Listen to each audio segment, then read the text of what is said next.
Hey guys, welcome to another episode of movies, reviews, and let's talk all about the movies. So today I want to talk about Joaquin Phoenix. Yes, it's pronounced Joaquin, not Joaquin, but Joaquin. In this video I'm not going to tell you all the movies he's been in, but I'm going to tell you the most interesting movies he's been in. And maybe the ones that you haven't seen yet. So basically it's my overview, and also I will rate every single movie my favorite movie, and also maybe not my favorite movie, which is Joker. Don't get me wrong, the performance in Joker was amazing. He might actually get the Oscar. I don't think so, but he might. The performance was amazing. So basically I liked Heath Ledger better, but Joaquin's performance was absolutely excellent, and there was nobody else actually who could play Joker, you know, no way. Why? Because Joaquin is just weird and absolutely amazing. So let me just start. He's been born on 28th October of 74. Well, still young, kind of, I think. Depends. He was nominated for 4 Oscars in his career. He has not won an Oscar yet. So this year, in about 2-3 weeks, maybe we'll make a history. But so far he hasn't won. By the way, if you think like Joker is an amazing movie, comment below. Just let me know your thoughts. I still have mixed feelings about this, as well as Rotten Tomatoes gave it 69%, which I mean, it's not that good, to be honest. He's got 2 wins at Golden Globes. And let me just start with some kind of filmography of his. But as I said, very interesting movies to me. Not to all of us, all of you, but to me. And I'm pretty sure some movies you haven't seen. So I'm gonna tell you what to watch and what not to watch. Let's go from the latest ones down. We start with the short film called Low. L-O-U, not like low. Basically doesn't have very good reviews, nothing amazing, exceptional. And the good news is you can watch it on YouTube. So look at the description of this video, and I'm going to leave a link to the full short movie where he's starring. It's from last year, or actually 2018. Well, it's a usual, you know, psychological drama about people's stories, kind of like ordinary life, you know, and a point of view from the individual. So the sisters brothers, we have You Were Never Really Here, but let me just skip to Irrational Man. I don't know whether you've seen it or not, because it wasn't very, you know, it wasn't like a Hollywood blockbuster, but it's made by Woody Allen, directed it and wrote it as well. And I'm a huge fan of Woody Allen. Not all the movies, but for example, The Match Point. I think I've seen that movie like probably 200 times, or I actually can tell you all the lines in the movie, I think, maybe the whole screenplay. You know, his point of view on this world fascinates me, right? So Woody Allen has, it's weird, as I said, with Joaquin Phoenix, it's weird. So I think the role fits him perfectly in The Irrational Man. And the story, okay, it doesn't have that much of rating on Rotten Tomatoes, just 46%, which I think is not fair, really, because I think it's a masterpiece. Let me tell you why, except for the fact that Emma Stone is in a leading role together with Joaquin. And basically it's a story of a professor, and he falls in love with his student, of course, which is Emma Stone. But he's living such a very, very boring life, like incredibly boring. So he just goes to work, he eats, he drinks, and then that's it, you know. And the beginning of the story, as I said, is just like boring. Not the movie, but you know, we can see someone's boring life. And then he gets an idea, a very interesting idea, because he's so bored in his life that he gets the idea to do something really, really interesting. and he thinks like, actually, it's not going to be a problem. It will not have any consequences. I'm not talking about having an affair with a student, which is also true, but I don't want to spoil this, but it is a tragedy, comedy, drama, of course. It's Woody Allen. So he gets the idea to do something which spice up his life, and it's so freaking good. Like, even I can't imagine even thinking about it and writing it, you know, because it's brilliant. Well, the things didn't go as planned, of course. At some point, yes, but not completely.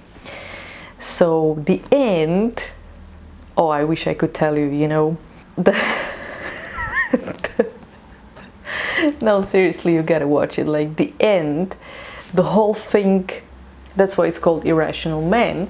And the way that the whole thing ended, if you've seen the match point, for example, right? So with the match point, he commits a crime and he almost gets caught and goes to jail and ruin his life. But the fortunate thing happened for him, and he escapes this fate, and actually he's got even better life than before.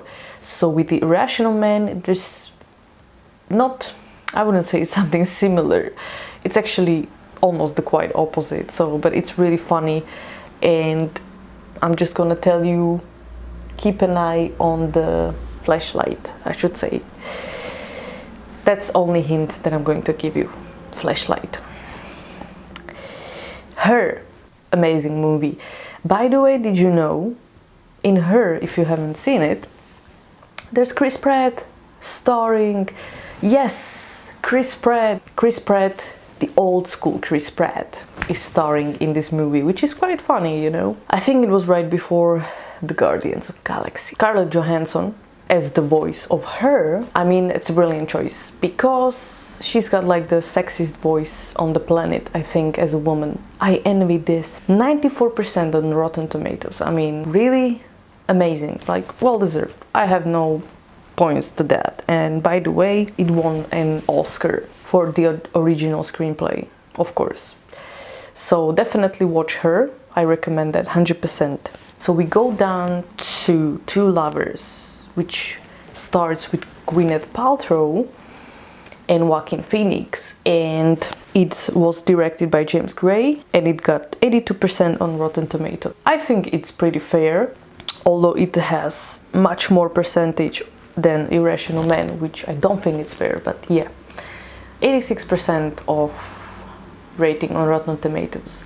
Two Lovers is a psychological drama about a guy who is mentally ill, but he doesn't have like illness like autism or something, but he's got depressions and he's not independent, still living with his parents, although he's like 25 or 30 in that movie.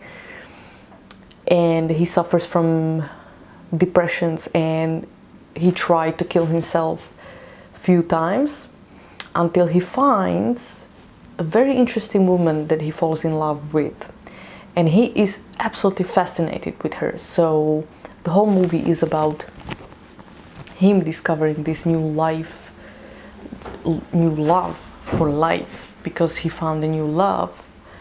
So all of a sudden everything changes, and all of a sudden he's like all excited and he's not depressed anymore, which, you know, the first half of the movie was like he really wanted to kill himself. Well, I can't say it has a happy ending, of course, but it makes me, if I should tell you like what happened in the movies, in this movie, I couldn't say really, but it's very catchy. Like I couldn't stop watching it, not even go to the toilet, you know. Just like, it really fascinated me. Also the whole directing was very interesting, so it kept my attention the whole time, although like the story is nothing incredibly special. Walk the Line. This is my most favorite movie with Joaquin Phoenix, directed by James Mangold, and one Oscar win for Reese Witherspoon. Johnny Cash story. Joaquin Phoenix sings in that movie the whole time. It's his voice. Of course, I just like it even more than original, just like Rocketman. And he just freaking looks like Johnny Cash. He plays like a Johnny Cash. He sings like a Johnny Cash. And he's got that attitude like a Johnny Cash. So I enjoyed this movie so much. And the brilliant is that it's a love story, you know. So even if you don't like or don't know Johnny Cash, his music or something like that, just forget about it. It's a really pleasure to watch. It's funny, it's entertaining, it's incredibly nice, beautiful, you know, emotional. It's a really a love story. That's what it is. And a love story which is really, you know, a lot of marriages and kind of like finding that true happiness. So that movie really, I watched it many times. I really liked it. It's definitely something you have to watch if you haven't watched it, because I would give it all the Oscars in the world. The Village, 43% on Rotten Tomatoes. Well deserved, I would say, because I wouldn't say it's a bad movie, because I found it really interesting, but the end was a little bit strange. So I would definitely, I'd watch it again, you know, because I didn't know the whole time, you know, like what was happening, you know.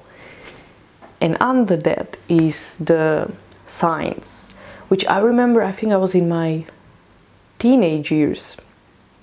I was watching it at home with my parents, and it's starring with Mel Gibson as well. So he was very in at the time, and we were just like really excited about the movie because it was kind of like a horror movie, and it was really scary at the time, you know.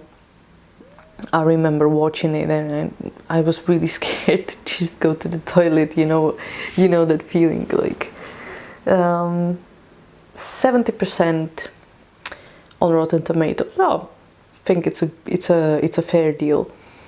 And the last movie, which was basically the breaking movie, that role of Commodus gave him Oscar nomination and gave him a serious recognition for this role. So I think it all started with Gladiator, and now we're gonna have Joker, and I wish him good luck at the Oscars. And probably, I don't know, we'll see if he's going to win. All the best of luck, and I'm looking forward to see Joker 2. Maybe it's going to be my cup of tea in the end. So I'll leave the link for that short movie below in the description. Write me in the comments what you like about Joaquin Phoenix, what you don't like about him, if you think he's going to win Oscar or not, and why. And also write me the movies or the actors that you want me to review.